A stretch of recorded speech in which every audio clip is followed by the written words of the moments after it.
put me down. He does not like the front way. No, he does not. He does not. I mean, I thought he did what he had to do and won the fight. Didn't absorb any damage at all. I can't walk. Get a stool. And as he is wont to do, he goes in the corner. You need a stool, Shane? Huh? You need a stool? No, I'm good. You good? So this crowd will walk out of here probably not completely ecstatic. Here is the knockdown in the third round that probably sealed the deal for Manny Pacquiao. And you can see the stunned expression on the face of Mosley. And then the 10th round non-knockdown of Manny Pacquiao. And called the knockdown. Pacquiao said, no, really? And then he just kind of smiled, but it was not a knockdown. It was not a punch thrown. We saw on the replay. Of course, Kenny Bayless doesn't have benefit of the replay, and we do. But, he stepped on Pacquiao's foot and then pushed him, and that's what caused the knockdown. So the two have been great friends all along. Exchanged pleasantries at the end of it, but there was nothing pleasant about the 12 rounds as Manny Pacquiao completely dominated this fight to the point that, quite honestly, it wasn't a very exciting fight.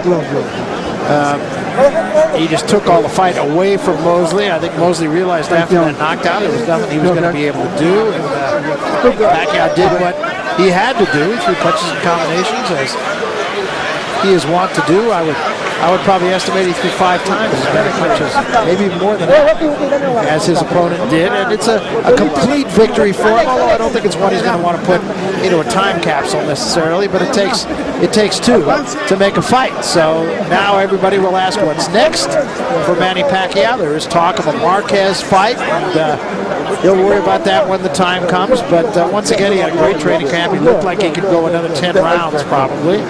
And Shane Mosley at 39 years of age, we asked the question, was this the last hurrah? And you would have to think that perhaps it was just that. So a complete win for Manny Pacquiao, and he wins this championship, holds this championship at 147 pounds. And it's really hard to imagine that in his first fight, he fought at 105 pounds. So he has come that far. He won his first championship here. You're calling that fight right in this building. He won the featherweight championship in what was then considered to be a surprise, and that was probably the last surprise that Manny Pacquiao offered up. He is the complete fighter. He is. There's just no argument that he is pound for pound the best fighter around. And here is Jimmy Lennon Jr. to make it official. Ladies and gentlemen, after 12 rounds of action, we have a unanimous decision. Here are the score totals. Judge at ringside, Glenn Trowbridge, scores about 119 to 108. Dave Moretti sees it 120 to 108. And Dwayne Ford scores about 120 to 107. All three in favor of the winner. And still the WBO welterweight champion of the world, Manny Pac-Man Pacquiao. So a no doubt about it victory for Manny Pacquiao to retain his welterweight title. His wife Jinky never had an anxious moment in this fight, and smiles at her husband as while it was 12 rounds, I mean that in itself is not an easy thing, but a very easy victory for him. And you can tell by the expression on his face, he always talks about how he wants to please the crowd, how that's what he's really in the entertainment business, and I'm sure in his mind he felt like he didn't really entertain as well as he might have been able to. But again, it takes two, and the other half of this matchup tonight just either wasn't able or wasn't willing, but for whatever reason, he was completely outclassed, looking every part of the 39-year-old fighter. So the victory to Manny Pacquiao, and we will see Manny again, I'm sure, in just a few months. First round, not much action. It was a feeling out round largely, but Manny Pacquiao going downstairs, working the body, and that's what I thought gave him the first round. There were just a couple of good shots to the body, and I thought that was the difference in the first round. In round three, that's where the fight changed completely, I believe. A sharp left hand, it dropped Mosley.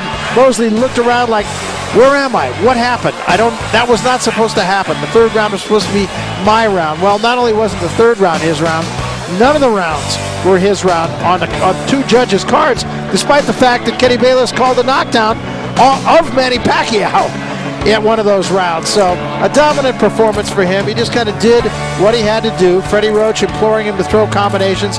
You saw a pretty good shot right there. It lifted the leg of Mosley. Mosley was never in this fight, not for a moment. That is the non-knockdown. But two of the judges, as we said, just chose to ignore it and say it wasn't the knockdown. And so I'm giving this round to Manny Pacquiao anyway, even though I don't think you're really supposed to do that. But Pat, there was no question about it. It didn't have anything to do with the outcome of the fight. And on the three judges' cards, more than unanimous. One judge making it 119 to 108. The other two judges giving all 12 rounds to Manny Pacquiao, and one of them, in fact, making it 120 to 107. So a dominant victory for the champion, and now you just have to turn your attention to what comes next for him. He's motivated with every fight. He's been motivated, he said, from day one. That's what Freddie Roach told us. And in this particular training camp, Freddie said he usually starts him out running on the flats because Manny might not be quite ready to get into serious training. But he said from day one, they were running hills in this training camp, and it paid off really well for Manny Pacquiao. As we said, it looked as though he could fight another 10 rounds. He said, and he was very candid about this when he talked to us, we asked Manny Pacquiao, have you ever been less than 100% for any fight? And he said, yes, I was for Diaz, and I was for Morales 1. I was less than 100%.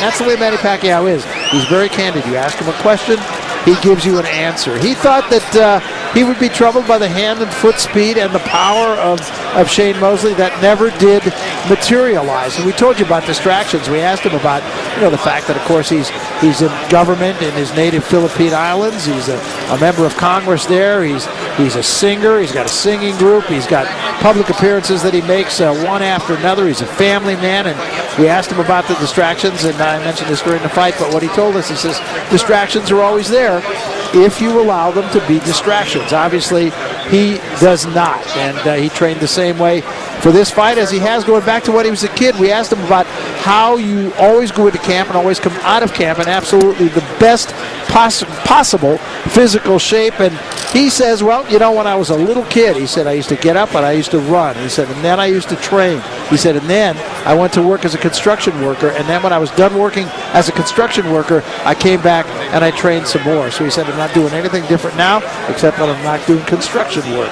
So he's always ready to fight. He was ready to fight in this fight. He made no doubt about it. He took the fight away from Shane Mosley, whatever fight there was in Shane Mosley. And again, we asked that question, is this the last hurrah for Shane Mosley? And I think most observers who just saw this 12 rounds of beating that Shane Mosley took from Manny Pacquiao would say, yes, this was the last hurrah. Great champion, and he was introduced by Jimmy Lennon Jr. as a future Hall of Famer, and I don't think there's any question but